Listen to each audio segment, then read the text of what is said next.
اپنے فرشتوں کے سامنے نازاں ہوتا ہے اور فخر و مباحت کرتا ہے کہ خدیجہ سلام اللہ علیہا خالق کائنات کی کنیز ہیں۔ تو جن کے کنیز ہونے پر خالق کائنات نازاں ہو اور فخر و مباحت کرتا، اور جو ہے وہ مرارن ایک دن میں کئی مرتبہ جو ملائکہ عرش الہی ہیں اور آسمانی مخلوقات ہیں ان کے سامنے اگر فخر و مباحت کرتا ہو، تو آپ اندازہ کیجئے وہ شخصیت کیسی ہوں گی۔ تو اس حوالے سے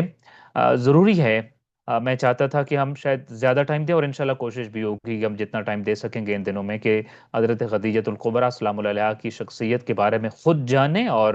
اس ذکر کو ہم اپنی جو آئندہ نسل ہے اس تک بھی پہنچائیں۔ آپ دیکھ لیجئے ائمہ اہل البیت علیہ السلام کی جب ہم زیارات پڑھتے ہوتے ہیں، کوئی امام ایسے نہیں ہیں جن کی زیارت میں یہ جملہ نہ کہتے ہوں ہم کہ السلام علیکہ یبن خدیجۃ الکبریٰ سلام اللہ علیہا۔ اور مولا علی علیہ الصلوۃ والسلام کے علاوہ جو باقی ائمہ ہیں، تو ہر امام جو کہ معصوم تھے، جو کہ ہادی تھے، منصوص من اللہ تھے، عہدہ امامت پر خدا کی طرف سے فائز تھے، ان کو سلام بھیجتے ہوئے بھی ان کی ماں کو ہم جب سلام کرتے ہیں اور کہتے ہیں کہ اے خدیجۃ الکبریٰ سلام اللہ علیہ کے فرزند آپ پر سلام ہو، تو اس سے ہمیں بی بی کی مقام اور منزلت ہم پر واضح ہوتی ہے۔ لیکن صرف اتنا ہی یہ دو چار چیزوں کو جان لینا کافی نہیں ہے، تو انشاءاللہ چند ایک چیزوں کو ہم جاننے کی کوشش کریں گے۔ سب سے پہلی بات تو یہ کہ حضرت خدیجۃ الکبریٰ سلام اللہ علیہا کا جس زمانے میں تولد ہوا اور آپ کی ولادت ہوتی ہے، وہ زمانہ عورت کے حوالے سے کوئی اچھا تاریخی زمانہ نہیں تھا، چونکہ اس زمانے میں عورت کا وجود جو تھا اس کو باعث ننگ و عار سمجھا جاتا تھا، اور بعض لوگ تو اس میں اتنے شدت پسند واقع ہوئے تھے کہ ان کے گھر میں جب کوئی بچی اور لڑکی پیدا ہوتی تھی، یعنی مستقبل کی عورت کی جب آمد ہوتی تھی، تو اس کے وجود کو بھی برداشت نہ کرتے تھے، اور اس حوالے سے مختلف چیزیں کتب تاریخ میں نقل ہوئی۔ بعض لوگوں نے تو خود اپنے بارے میں بتایا کہ میں نے اپنی اتنی بیٹیاں اپنے ہاتھوں سے زندہ دفن کی ہیں، تو وہ اپنی بیٹی کو مار ڈالتے تھے، دفن کر ڈالتے تھے، کیونکہ عورت کا وجود جو تھا وہ بعض لوگوں کے لیے ناقابل برداشت تھا۔ البتہ اس پہ الگ بات ہے کہ ظاہر ہے وہ کیا ان کا کبھی اس چیز پہ دھیان نہیں گیا تھا، خیال نہیں گیا تھا کہ وہ اگر دنیا میں ہیں تو ظاہر ہے کسی عورت کی وجہ سے ہی ہیں، اور اگر ان کی نسل بھی آگے چلے گی تو وہ بھی کسی عورت کی وجہ سے ہی چلے گی۔ لیکن بہر صورت ایک جو پریکٹیکل رویہ تھا اور جس کے اوپر تاریخی مستندات مکمل طور پر موجود ہیں، وہ یہ ہے کہ اس زمانے میں جو تھا وہ باپ کا اپنی بیٹی کو دفن کرتے ہوئے اس کی چیخ و پکار کے اوپر رحم نہ کھانا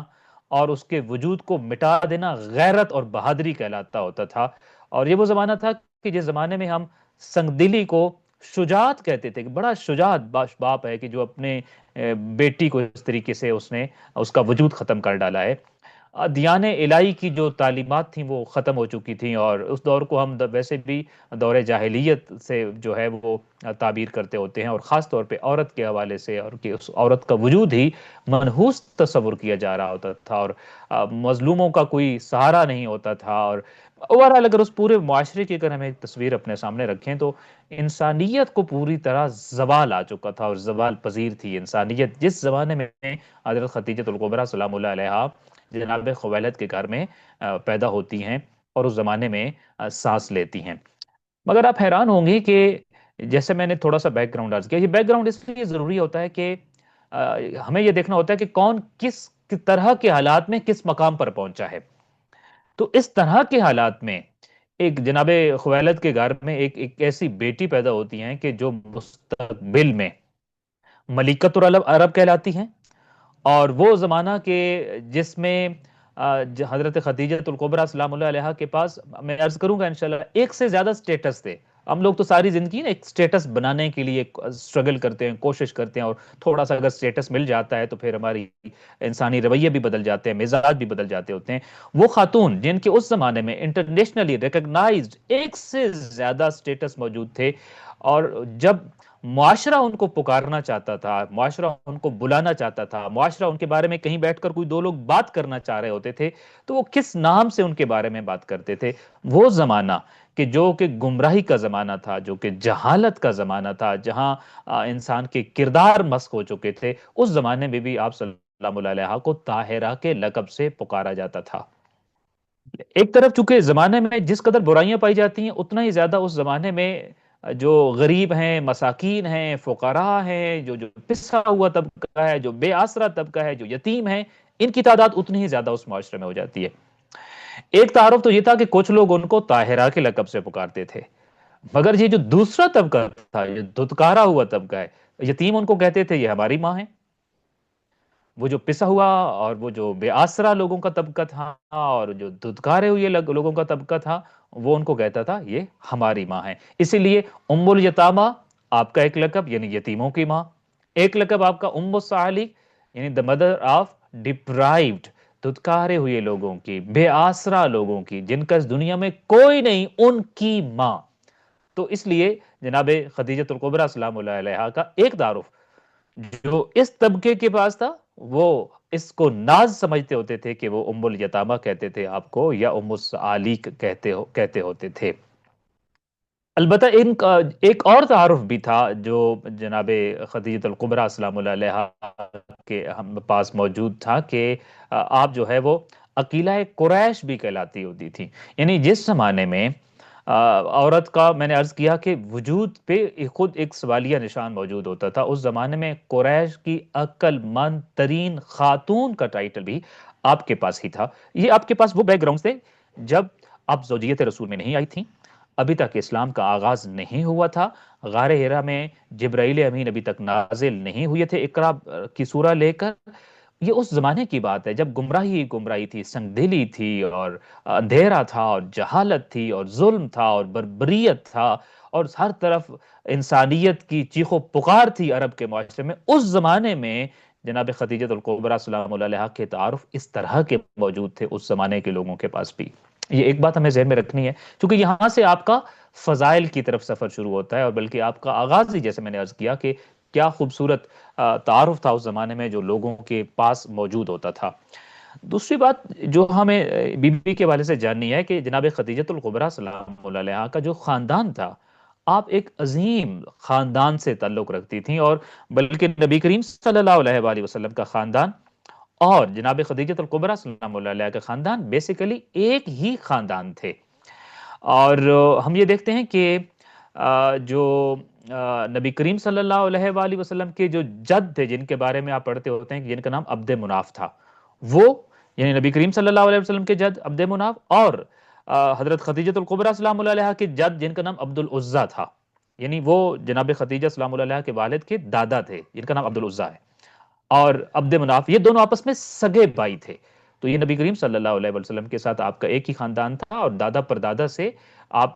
جو ہے وہ آپ ایک ہی نسل سے تعلق رکھتے ہوتے تھے، اور یوں پھر چند واسطوں سے آپ نبی کریم صلی اللہ علیہ وآلہ وسلم کی بہت قریبی رشتہ دار بھی موجود، اس زمانے میں قریبی رشتہ دار بھی تھیں۔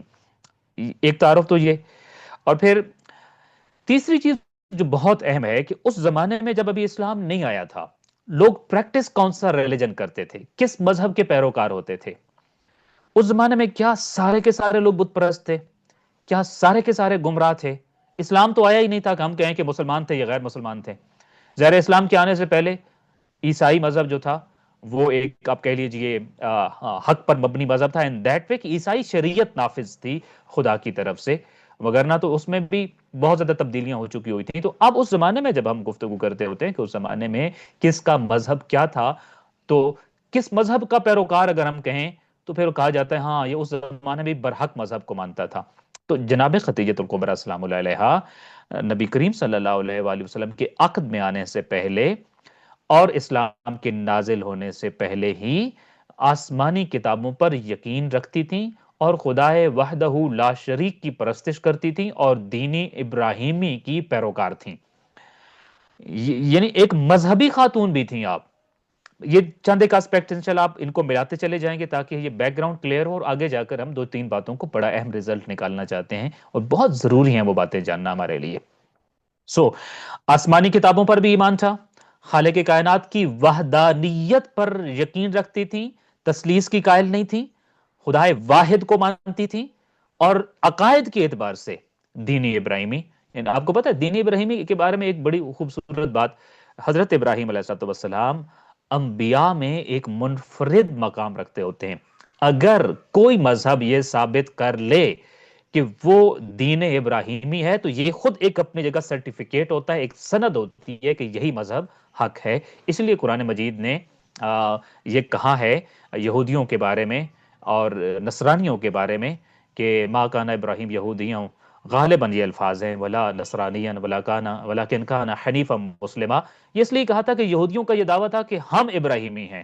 عیسائیوں کا دعویٰ یہ تھا کہ ہم ابراہیمی ہیں۔ خالق کائنات نے کہا کہ نہیں، ابراہیم علیہ السلام کا یہودیوں سے بھی کوئی تعلق نہیں ہے، عیسائیوں سے بھی کوئی تعلق نہیں ہے، وہ تو ایک مسلمان تھے۔ اسلام کی حقانیت کو بتایا گیا کہ اگر کوئی مذہب دین ابراہیمی کے سٹینڈرڈ پہ آج بھی کھڑا ہوا ہے تو صرف اور صرف دین اسلام ہے۔ سو جناب ابراہیم جو علیہ الصلوۃ والسلام علی نبینا علیہ الصلوۃ والسلام کا جو ایک مقام ہے انبیاء کے اندر، ایک منفرد مقام، بلکہ ایک جملہ موضوع سے ہٹ کے اگر کہتا چلا جاؤں،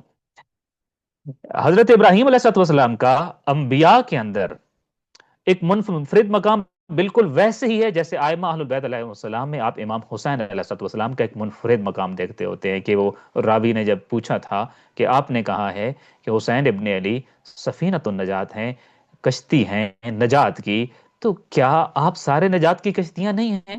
اگر کوئی امام حسین علیہ السلام کی کشتی میں نہ بیٹھا اور فرض کیجئے امام محمد باقر علیہ السلام کی کشتی میں بیٹھ گیا تو کیا وہ نجات نہیں پائے گا؟ کیا کوئی امام زین العابدین علیہ السلام کی کشتی میں ان سے منسلک ہو گیا تو کیا وہ نجات نہیں پائے گا؟ علیسا کیا آپ سارے علیسا کلکم غالباً الفاظ ہے سفن النجا، کیا آپ سارے سفینہ نجات نہیں ہیں؟ تو جواب دیا گیا تھا کہ کیوں نہیں، ہم سارے ہی سفینہ نجات ہیں، لیکن سفینۃ الحسین اوسع و اسرا، امام حسین علیہ السلام کا سفینہ اور ان کی کشتی سب سے بڑی بھی ہے اور سب سے تیز رفتار بھی ہے۔ تو یہ وہ منفرد مقام ہے امام حسین علیہ السلام کا جو ائمہ اہل بیت علیہ السلام میں آپ کو حاصل ہوتا ہے۔ ویسے ہی انبیاء علیہ السلام میں بھی حضرت ابراہیم علیہ السلام کا ایک اپنا ایک منفرد مقام تھا۔ تو دینی اعتبار پہ، مذہبی اعتبار سے آپ خالصتاً ایک مذہبی اور دینی زندگی گزارتی تھیں اور جناب ابراہیم علیہ السلام کی پیروکار تھیں، خدائے واحد پر ایمان رکھتی تھیں، آسمانی کتابوں پر بھی آپ جو ہے وہ ایمان رکھتی ہوتی تھی۔ صرف یہ نہیں کہ ایمان رکھا اور پھر اس کے بعد صرف تجارت ہی کرتی رہ جاتی تھی۔ آپ کے گھر میں آپ خود حیران ہوں گے کہ جناب خدیجۃ الکبریٰ سلام اللہ علیہا کے گھر میں جو ہے وہ باقاعدہ طور پر مذہبی نشستیں منعقد ہوا کرتی تھیں، جیسے میں اور آپ اپنے گھر میں محافل منعقد کرتے ہیں اور مجالس منعقد کرتے ہوتے ہیں، مجالس ذکر امام حسین علیہ السلام منعقد کرتے ہیں۔ حضرت خدیجۃ الکبریٰ سلام اللہ علیہا چونکہ ایک مذہبی خاتون تھیں، آپ نے مذہب جو تھا اپنے چچا زاد بھائی جو تھے جناب ورقہ ابن نوفل، ان سے سیکھا تھا اور ان سے آپ خاص طور پر جو ہے وہ دینی معلومات لیتی تھیں اور دینی تعلیم حاصل آپ نے کی ہوئی تھی، دین کے بارے میں آشنائی حاصل کی ہوئی تھی۔ بلکہ بعض کتابوں میں تو یہاں تک ملا ہے کہ آپ جب تجارتی کارواں کسی بھی طرف روانہ فرماتی تھیں تو آپ فوراً کعبۃ اللہ میں تشریف لے جاتی ہوتی تھیں اور وہاں پر اپنے مال میں اور اپنے اس تجارتی کارواں میں حصول برکت کی دعائیں کرتی تھیں۔ میں نے ایک کتاب میں اس حد تک بھی پڑھا کہ اس زمانے میں جناب خدیجۃ الکبریٰ سلام اللہ علیہا کا جو مکان تھا وہ 2 منزل تھا۔ نچلی منزل آپ نے تجارت، اوپر کی منزل اور وہاں آپ کے اس کمرے کی ایک کھڑکی جو تھی وہ کعبۃ اللہ کے سامنے کھلتی تھی اور آپ اسی کھڑکی کو کھول کر کعبۃ اللہ کے سامنے بیٹھتی تھی، تشریف رکھتی تھیں اپنی مصلی عبادت پر اور خالق کائنات کی عبادت کیا کرتی تھیں۔ تو آپ جو تھیں، آپ کا ایک تعارف کیا ہے کہ آپ مذہبی نشستیں بھی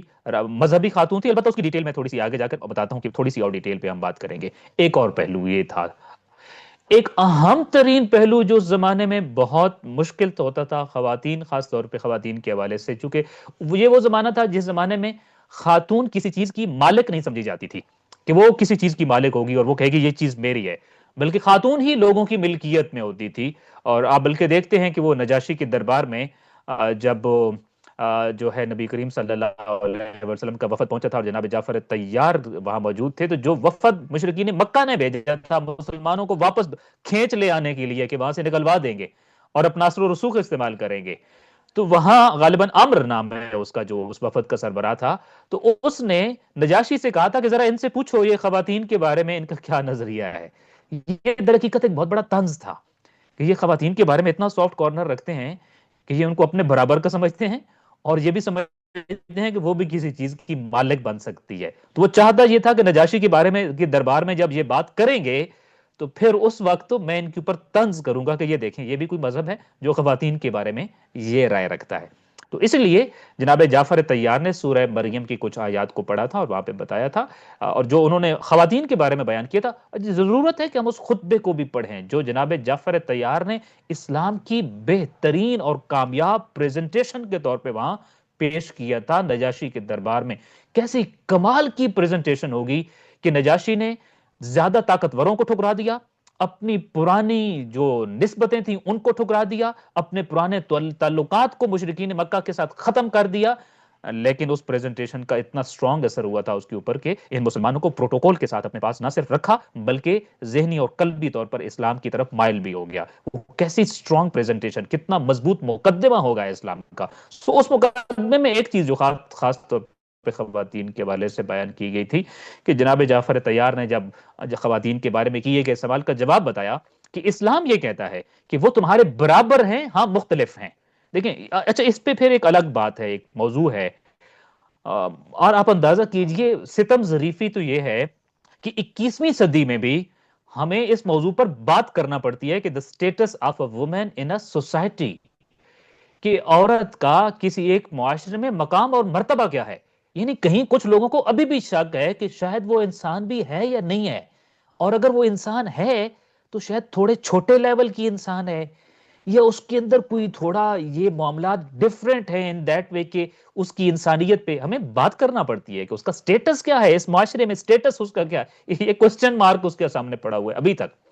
تو یہ ستم ظریفی بار صورت جو جاری ہے، البتہ اس کے اگینسٹ بھی اب سچویشن بنتی چلی جا رہی ہے جو ہمارا موضوع گفتگو بار صورت نہیں ہے. تو نجاشی کے دربار میں جناب جعفر طیار نے جو بات کی تھی وہ یہ کہا تھا کہ وہ ہمارے نظریے میں ہمارے برابر ہیں، البتہ مختلف ہیں، اس کی ذمہ داریاں مختلف ہیں، اس کا گراؤنڈ مختلف ہے، اس کا ادارہ مختلف ہے، اس کے معاملات مختلف ہیں، اس کی ڈیوٹی مختلف ہے، لیکن وہ انسانیت میں بالکل ہمارے برابر ہے، حقوق میں ہمارے بالکل برابر ہے. تو اس وقت نجاشی کا دوست نے کہہ لگا کے کہا تھا کہ ذرا سنو تو یہ کس کو برابر کہہ رہا ہے، جس کو ہم بیچتے ہیں، جس کو ہم خریدتے ہیں، جس کو ہم استعمال کرتے ہیں اور پھینک دیتے ہوتے ہیں، یہ ان کے بارے میں یہ نظریہ رکھتے ہیں کہ یہ ہمارے برابر ہیں. سو اس زمانے میں ایک بہت بڑا جو پرابلم یہ تھا کہ خاتون کسی چیز کی مالک نہیں بن سکتی ہوتی تھی. مگر اسی زمانے کے اندر جناب خدیجہ الکبریٰ سلام اللہ علیہا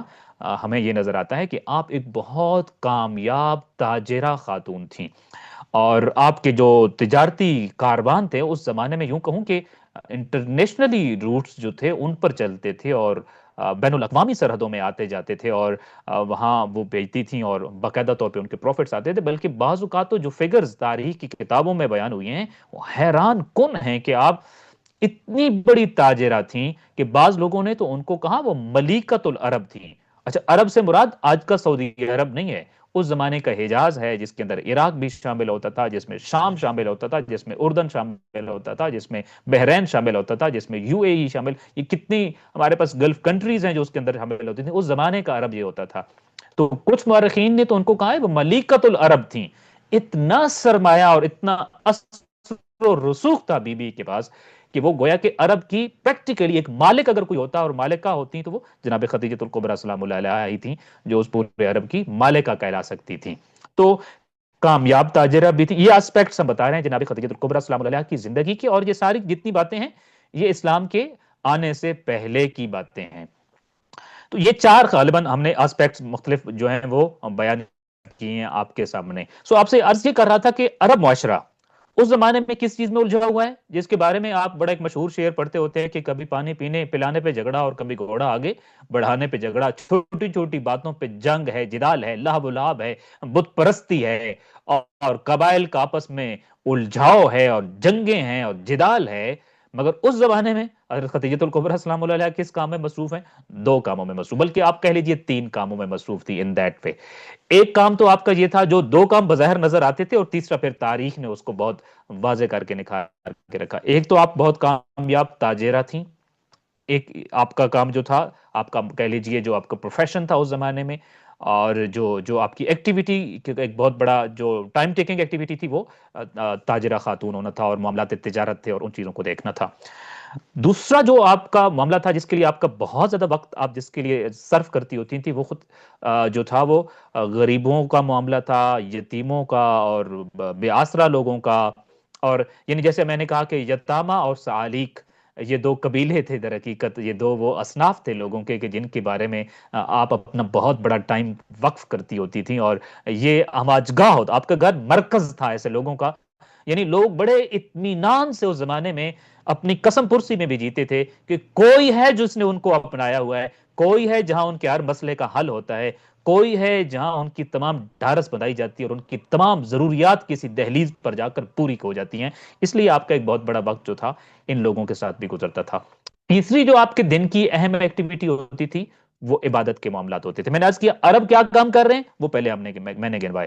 اور یہ جناب خویلد کی شہزادی کیا کر رہی ہیں، یا تجارت کا معاملات ہو رہے ہیں، یا پھر جو عیال اللہ ہیں اور پروردگار کا کنبہ ہے ان کا خیال رکھا جا رہا ہے، یا پھر عبادت پروردگار. اور عبادت پروردگار بھی صرف خشک عبادت نہیں کہ بس ٹھیک ہے جو مل گیا اس کے لیے جائے نماز پہ بیٹھ گیا اور کیا، بلکہ آپ اپنے گھر میں باقاعدہ طور پہ